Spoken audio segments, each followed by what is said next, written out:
Hello and welcome to my channel desified Umme. और मुझे सुबह से इतने ज्यादा मैसेजेस आ रहे हैं स्टूडेंट्स के अबाउट लैंग्वेज सर्ट कि लैंग्वेज सर्ट बंद हो रहा है। बहुत सारे यूट्यूबर्स ऐसे कह रहे हैं, आपके पास क्या न्यूज है? तो देखें, लैंग्वेज सर्ट जो है वो पहले भी बंद कुछ यूनिवर्सिटीज ने किया था जनवरी इनटेक के लिए, लेकिन अब क्योंकि न्यूज जो है वो गवर्नमेंट की तरफ से बहुत ज्यादा आ रही हैं। ऋषि सुनाक ने भी इसमें पार्टिसिपेट किया है कि हमने स्टूडेंट वीजा की जितनी भी चीजें हैं इनको चेंज करना है, नंबर ऑफ स्टूडेंट्स को कम करना है। तो इसलिए यूनिवर्सिटीज जो हैं वो वापस अपने पुराने पैटर्न के ऊपर जा रही हैं। पहले भी सिर्फ आइल्स और पीटीई ही एक्सेप्ट किया जाता था एम्बेसी की तरफ से भी और यूनिवर्सिटीज की तरफ से भी। कोविड के दिनों में ये कुछ रिलैक्सेशन दी गई थी, तरह तरह के इन्होंने बीच में टेस्ट डाल दिए थे जिनको ये एक्सेप्ट करना शुरू हो गए थे। लेकिन उसमें ये हुआ था कि क्वालिटी और स्टैंडर्ड जो था वो बहुत कॉम्प्रोमाइज हुआ था। आइल्स जैसे है, आइल्स एक बहुत प्रेस्टीज किस्म का टेस्ट है और उसके अंदर रिश्वत और ये 2 नंबरी और पैसे देकर रिजल्ट बदलवा लेना, ये सब चीजें वहां नहीं चलती हैं। बहुत स्ट्रिक्टली वो अपने स्टैंडर्ड्स को मेंटेन करते हैं और इसीलिए पूरी दुनिया में आइल्स का एक स्टैंडर्ड है और वो माना जाता है। इसी तरीके से पीटीई भी है। लेकिन जब छोटे छोटे मशरूम, जो एक तरीके से आप कह लें इंग्लिश लैंग्वेज टेस्ट जो कंपनीज थी, इन्होंने जब मतलब एक्सेप्ट इनके करने शुरू किए यूकेवीआई ने, तो उसके अंदर बहुत ज्यादा जो था ना वो कॉम्प्रोमाइज हुई थी स्टैंडर्ड और क्वालिटी।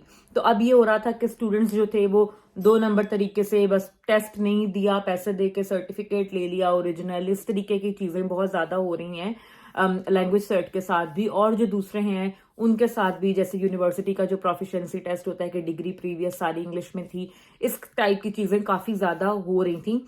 और सारे स्टूडेंट्स ही जो हैं वो जब इस तरीके से करने लग जाते हैं तो फिर यूनिवर्सिटीज को भी पता लग जाता है। बिकॉज मैंने आपको पहले भी ये बात की थी कि यहाँ पर आपके जो एसओपी है, जो आपकी पर्सनल स्टेटमेंट है, वो बेसिक डॉक्यूमेंट होता है, उसकी बेस पे आपको एडमिशन दिया जाता है। तो जब वो उसमें इतना ज्यादा डिफरेंस देखते थे कि स्टूडेंट का जो इंग्लिश लैंग्वेज प्रोफिशिएंसी टेस्ट के सारे मॉड्यूल्स हैं उनके ऊपर तो टेस्ट स्कोर इतना अच्छा है और जो एसओपी लिखी हुई है वो इतनी लो स्टैंडर्ड की है, उसके अंदर टेंसेस की भी गलती है, उसके अंदर ग्रामर की भी गलती है, उसके अंदर स्पेलिंग मिस्टेक्स भी है, उसके अंदर सेंटेंस स्ट्रक्चर भी कोई नहीं बन रहा।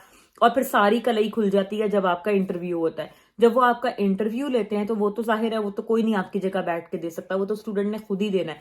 जब स्टूडेंट इंटरव्यू में बैठता है तो उस वक्त जो है स्टूडेंट से 2 जुमले भी बना के बोले नहीं जा रहे होते इंग्लिश के, ना उसे समझ आ रही होती है, ना लिसनिंग प्रूफ होती है, ना स्पीकिंग प्रूफ होती है, ना आपकी जो है वो वर्बल से आपका पता लगता है कि आपको राइटिंग और आपका जो है बाकी रीडिंग का कितना स्कोप है। तो वहीं पर वो आपको रिजेक्ट कर देते हैं। फिर स्टूडेंट्स कहते हैं कि ये हमारे साथ क्या हो गया, हमें क्यों रिजेक्ट कर दिया, हमारे साथ बहुत ज्यादती हो गई। आपके साथ ज्यादती नहीं हुई है, आप अपने साथ ज्यादती खुद करते हैं इस तरह की चीजों से। तो लैंग्वेज सर्च जो है वो डेफिनेटली बैन होने की तरफ जा रहा है। बहुत सारी यूनिवर्सिटीज ने जो है वो उसको अभी से ही एक्सेप्ट करना बंद कर दिया है। और अब जनवरी इनटेक वाले तो ज्यादातर लोगों को वीजा भी मिल चुका है, बहुत सारों को कैश आ चुका है वीजा की प्रोसेसिंग में। लेकिन जो मई इनटेक वाले हैं या मार्च इनटेक वाले हैं या नेक्स्ट ईयर सितंबर इनटेक वाले हैं, प्लीज, मैं कई दफा पहले भी आप लोगों को ये बात कर चुकी हूँ, दोबारा से कर रही हूँ कि आइल्स के अलावा किसी और टेस्ट के ऊपर आपने जो है ना वो भरोसा नहीं करना। सिर्फ आइल्स पे अपना फोकस रखें, आइल्स आपने देना है और वो आपने क्लियर करना है, ठीक है। मिनिमम आपके 6.5 बैंड होने चाहिए overall with no band less than 6 का मतलब है कि मतलब ये कि जो 4 बैंड्स है, राइटिंग, रीडिंग, स्पीकिंग और लिसनिंग, इन चारों में किसी भी बैंड में आपके जो बैंड है वो 6 से कम नहीं होना चाहिए और ओवरऑल 6.5 आपका होना चाहिए। तो आपके लिए कोई मसला ही नहीं होगा। आपको छोटी छोटी यूनिवर्सिटीज, लो क्वालिटी की, लो बजट की फीस की यूनिवर्सिटीज की तरफ जाना ही नहीं पड़ेगा कि आपके लिए बाद में प्रॉब्लम बने। आप अपनी नजर ही टॉप की यूनिवर्सिटीज के ऊपर रखो कि मैंने टॉप 50, टॉप 70 यूनिवर्सिटीज में अप्लाई करना है। जो अच्छी अच्छी यूनिवर्सिटीज है वहां मैं अप्लाई करूंगा, वो सिर्फ आइल्स एक्सेप्ट करते हैं। आइल्स आप दो, अपना तसल्ली से आप अपना एडमिशन लो, आपके लिए कोई प्रॉब्लम होगा ही नहीं। आइल्स कोई ऐसी तोप चीज नहीं है कि जिससे हम घबराते हैं कि आइल्स पता नहीं क्या बला है कि हम नहीं दे सकते। बुक्स मिल जाती हैं आराम से, बैरन्स की बुक मिलती है पाकिस्तान में तो आइल्स की प्रेपरेशन के लिए, कैम्ब्रिज वालों की, वो आप बुक लो। उसमें छह टेस्ट होते हैं, 6 रीडिंग के, 6 जो हैं उसमें आपको सीडी देते हैं वो 7, 6 स्पीकिंग के, 6 राइटिंग के टेस्ट होते हैं। वो आप अपने टेस्ट प्रिपेयर करो, इनफ होते हैं वो आप अपने टेस्ट प्रिपेयर करो और आप जो है अपनी तैयारी करके अपना आप एग्जाम दे दो। किसी और किस्म के टेस्ट में आपको पढ़ने की जरूरत नहीं है। जिन यूनिवर्सिटीज ने अभी लैंग्वेज सर्ट ओपन किया हुआ है वो भी दिसंबर की एक सर्टेन डेट के बाद जाकर आपका लैंग्वेज सर्ट एक्सेप्ट करना बंद कर देंगी।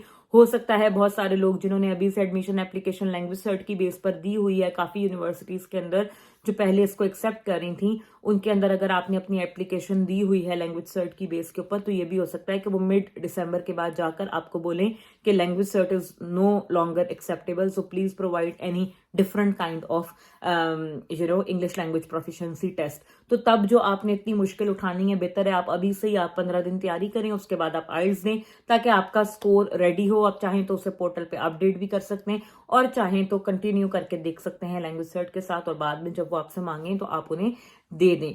लेकिन ये तमाम चीजों को आप अपने जहन में रखें, चीजें आहिस्ता आहिस्ता इम्प्लीमेंटेशन की तरफ जा रही हैं। ये कोई बहुत ऐसी चीज नहीं है।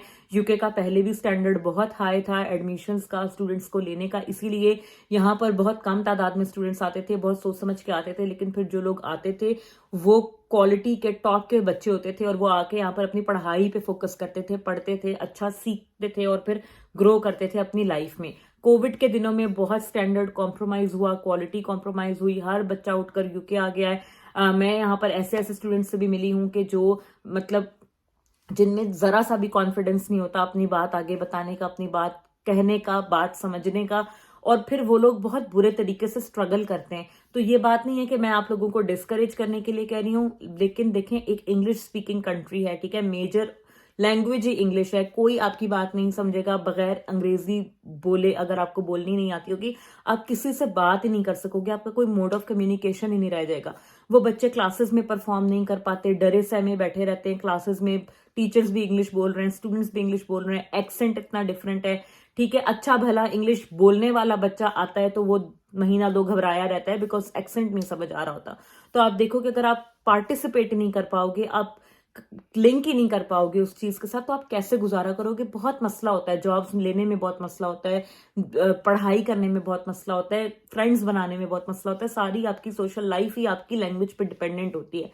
इसलिए कोशिश करें कि सीखें, इसमें कोई बुरी बात नहीं है। इंग्लिश ना आना कोई बहुत फख्र की बात नहीं है, या इंग्लिश से घबराना कोई बहुत अच्छी बात नहीं है। जब आप एक इंग्लिश स्पीकिंग कंट्री में जा रहे हो तो आपके लिए इंग्लिश आनी, बोलनी आनी जरूरी है। ये नहीं है कि आप फैशन कर रहे हैं, आप कोई जो है वो आप ऐसे कोई शो मार रहे हैं कि मुझे इंग्लिश बोलनी आती है। This is not the case. English बोलनी आपकी नेसेसिटी है, आपकी जरूरत है, इसके बगैर आपका सर्वाइवल बहुत मुश्किल हो जाता है। तो लैंग्वेज सर्ट से पीछा छुड़ा लें, लैंग्वेज सर्ट के बजाय आइल्स दें। बहुत सारी चेंजेस आने वाले दिनों में भी आप देखेंगे। कुछ यूनिवर्सिटीज हैं जैसे कि जो पहले एक्सेप्ट कर लेती थी, बीपीपी सर फेरिस्ट है उनके अंदर, अल्स्टर है, बेडफोर्डशायर है, हर्टफोर्डशायर है, बहुत सारी यूनिवर्सिटीज हैं जो पहले लैंग्वेज सर्ट को एक्सेप्ट करती थी, अब वो नहीं कर रही हैं। तो आप इस चीज पे ध्यान रखें। बाकी अगर आप gov.uk की वेबसाइट पर जाओगे तो वो अभी तक लैंग्वेज सर्ट को एक्सेप्ट कर रहे हैं फॉर वीजा पर्पजेस, ठीक है। लेकिन क्या होता है कि ये दोनों चीजें आपस में लिंक्ड होती हैं। ज्यादा जो वेरिफिकेशन होती है वो यूनिवर्सिटी करती है आपकी इंग्लिश लैंग्वेज रिक्वायरमेंट की, और जो डॉक्यूमेंट्स आपके कैश के ऊपर उन्होंने लिख के दिए होते हैं कि ये डॉक्यूमेंट्स आपने साथ लगाने हैं वीजा फाइल करते हुए, ठीक है। तो वो जो लिस्ट होती है, लिस्ट ऑफ डॉक्यूमेंट्स जो होती है, वो वही डॉक्यूमेंट्स वेरीफाई करते हैं जो आपने यूनिवर्सिटी में दिए हैं। तो अगर यूनिवर्सिटी लैंग्वेज सर्ट को एक्सेप्ट नहीं करेगी, वो उसको क्रॉस कर देगी कि हमने ये एक्सेप्ट नहीं किया, तो एम्बेसी भी आपका लैंग्वेज सर्ट एक्सेप्ट नहीं करेगी, चाहे इन अदर सिनेरियो वो अभी भी एक्सेप्ट कर रहे हैं। लेकिन क्योंकि आपकी यूनिवर्सिटी ने कोई और लैंग्वेज टेस्ट एक्सेप्ट किया है तो वो उसी को ही वेरीफाई करेंगे जो आपने अपनी यूनिवर्सिटी में दिया है। इसलिए अगर यूनिवर्सिटीज लैंग्वेज सर्ट को बैन कर रही हैं तो वो बहुत इंपॉर्टेंट चीज है। उससे कोई फर्क नहीं पड़ता कि यूके गवर्नमेंट की वेबसाइट के ऊपर क्या लिखा है, बिकॉज एट द एंड उन्होंने वही डॉक्यूमेंट्स वेरीफाई करने हैं जो आपने अपनी यूनिवर्सिटी में दिए होंगे। इसलिए इन चीजों को आपने बहुत ध्यान से देखना होता है, बहुत बारीक चीजें होती हैं और इनसे बहुत बड़े बड़े मसले बन सकते हैं। स्टूडेंट्स बहुत परेशान हो रहे थे, बहुत घबरा रहे थे, मैसेजेस आ रहे थे, तो मैंने कहा वीडियो बनाकर अभी डाल दूं ताकि आप लोगों की कंफ्यूजन दूर हो जाए। कल आप लोग वीडियो देखेंगे पैकिंग के ऊपर, बहुत सारे लोग पैकिंग का भी पूछ रहे हैं, तो वो वीडियो में आप कल अपलोड करूंगी जिसमें आपको सारा पैकिंग के बारे में बताया। सो अपना बहुत ख्याल रखें, दुआ में याद रखें, चैनल को सब्सक्राइब करना मत भूलें। I see you guys in another video, bye bye.